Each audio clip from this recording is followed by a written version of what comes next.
La primera vez que vi las casas móviles fue al amanecer, cuando el sol apenas comenzaba a teñir de naranja el polvo seco de mi terreno.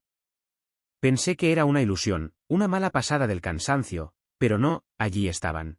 25 estructuras alineadas como un ejército silencioso que había invadido mi vida sin pedir permiso. Mi corazón se detuvo por un segundo, y luego comenzó a latir con una furia que jamás había sentido. No había cercas rotas. No había señales de fuerza. Solo estaban allí, instaladas como si siempre hubieran pertenecido a ese lugar. Caminé lentamente, sintiendo como cada paso me acercaba a una verdad que no quería enfrentar. Una mujer salió de una de las casas, con una taza de café en la mano, y me miró como si yo fuera el intruso.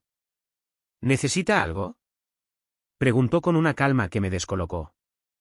Este es mi terreno, respondí, intentando mantener la voz firme.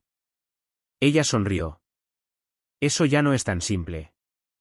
Esas palabras se clavaron en mi mente como un cuchillo. En cuestión de horas, descubrí lo que había pasado.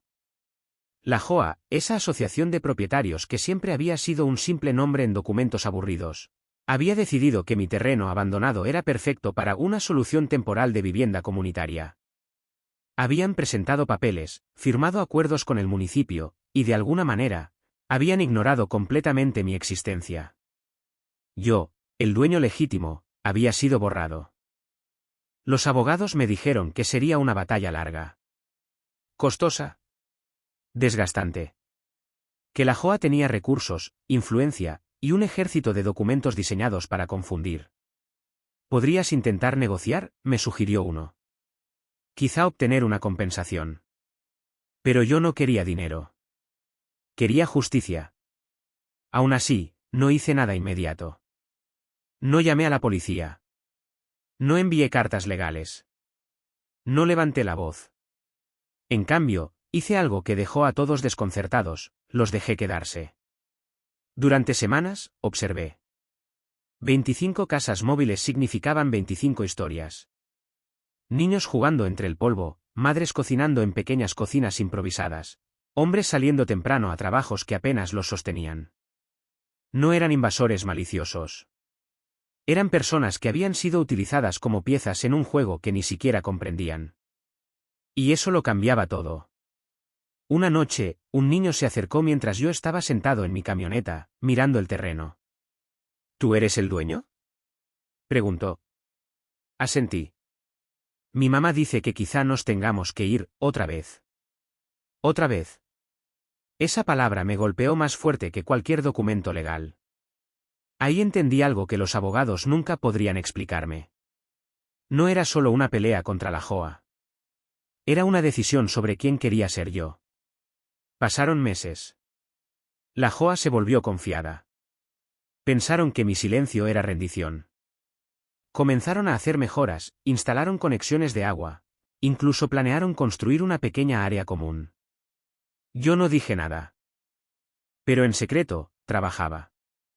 Contraté a un nuevo abogado, uno que no solo entendía la ley, sino también la estrategia.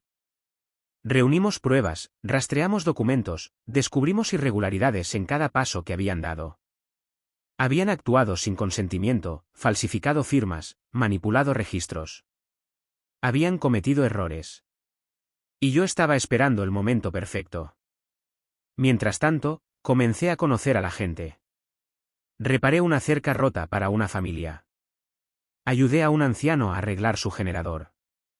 Llevé comida cuando alguien enfermaba. Nunca mencioné la corte.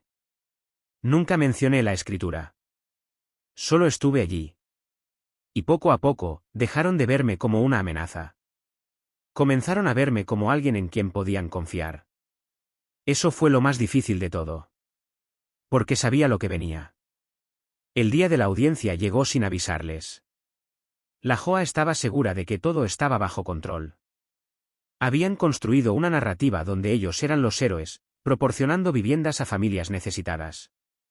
Pero la verdad no es una historia. Es un arma. En la corte, presentamos todo. Cada documento falso. Cada firma manipulada. Cada ley ignorada. La sala quedó en silencio cuando mi abogado sacó la escritura original, intacta, registrada correctamente, irrefutable. Mi nombre estaba allí. Siempre lo había estado. La defensa de la JOA se desmoronó en cuestión de minutos. Intentaron argumentar buena fe, necesidad comunitaria, errores administrativos. Pero la ley no funciona con emociones. Funciona con hechos. Y los hechos eran devastadores. El juez no dudó. Falló a mi favor. Ordenó la restitución inmediata del terreno. Y en ese momento, todo cambió. No hubo celebración. No hubo satisfacción. Solo un peso en el pecho que no sabía cómo cargar. Porque ahora, tenía el poder de hacer algo que no podía deshacer. Desalojar a 25 familias. Esa noche, caminé entre las casas móviles. Las luces estaban encendidas, las voces se filtraban a través de las paredes delgadas. La vida seguía como si nada hubiera pasado. Pero todo había cambiado. Me detuve frente a la casa de la mujer que me había hablado el primer día. Tocó la puerta con manos temblorosas. ¿Ganaste?, preguntó antes de que yo dijera una palabra. Asentí. El silencio que siguió fue más fuerte que cualquier grito. ¿Cuánto tiempo tenemos? Esa pregunta, esa maldita pregunta. Podría haber dicho poco. Podría haber dicho nada. Podría haber dejado que el sistema hiciera su trabajo frío y automático. Pero no lo hice. Suficiente, respondí. No fue una mentira. Pero tampoco fue toda la verdad. Los días siguientes fueron extraños. La noticia se esparció rápidamente. Algunos me miraban con miedo, otros con resentimiento, otros con una tristeza que era difícil de sostener. Pero nadie gritó. Nadie peleó. Porque todos sabían que, en el fondo, esto no era una injusticia. Era una consecuencia. La JOA desapareció. Sus representantes dejaron de contestar llamadas. Sus promesas se evaporaron. Habían creado el problema y luego habían huido, dejando a todos atrás. Incluyéndome. Y ahí fue cuando tomé la decisión más difícil de mi vida. No los echaría. No de inmediato. En lugar de eso, hice algo que nadie esperaba. Organicé una reunión. Las 25 familias se reunieron en el centro del terreno, bajo un cielo gris que parecía reflejar el peso del momento. Respiré hondo. Este terreno es mío, dije. Pero ustedes ahora son parte de su historia. Nadie dijo nada. No voy a echarlos mañana.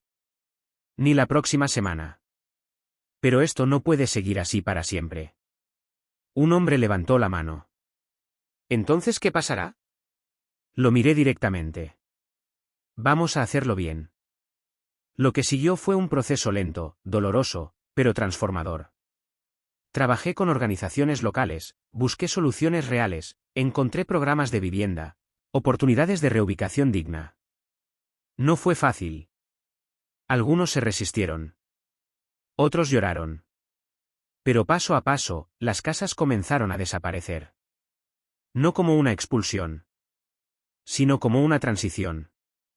Cada familia que se iba dejaba algo atrás, una historia, un recuerdo, una parte de ese capítulo inesperado de mi vida. El niño que me había hablado la primera noche fue uno de los últimos en irse. ¿Ahora qué vas a hacer con el terreno?, preguntó. Miré el espacio vacío, donde antes había habido vida. Aún no lo sé. Él sonrió. Deberías hacer algo bueno. Y luego se fue. Semanas después, el terreno estaba vacío otra vez. Silencioso. Como si nada hubiera pasado. Pero yo sabía la verdad. Ese lugar ya no era el mismo. Y yo tampoco. Podría haber construido cualquier cosa. Podría haber vendido, desarrollado, olvidado. Pero no lo hice. Porque hay momentos en la vida donde ganar no significa obtener todo lo que quieres. Significa entender lo que realmente importa. Y ese terreno, ese pedazo de tierra que casi me fue arrebatado, me enseñó algo que ningún tribunal podría dictar. Que la verdadera propiedad no está en una escritura. Está en las decisiones que tomas cuando tienes el poder de hacer daño, y eliges no hacerlo. Porque al final, no se trató de recuperar lo que era mío. Se trató de decidir qué tipo de persona quería ser cuando todo estaba en juego. Y esa decisión. Esa fue la verdadera victoria.